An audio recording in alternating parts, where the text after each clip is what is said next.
The CEM of the Khasi Hills Autonomous District Council, Khadc Singh's aim, yesterday inaugurated the Dwar Jingkhiah, a traditional Khasi spa at Laitmawsiang village.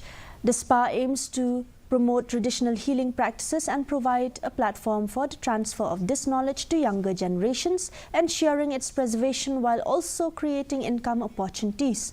In his address, Khadc Singh's aim emphasized the significance of the spa in preserving and passing down traditional practices. The spa will be managed by Grassroots Shillong, an organization dedicated to promoting indigenous practices and local businesses.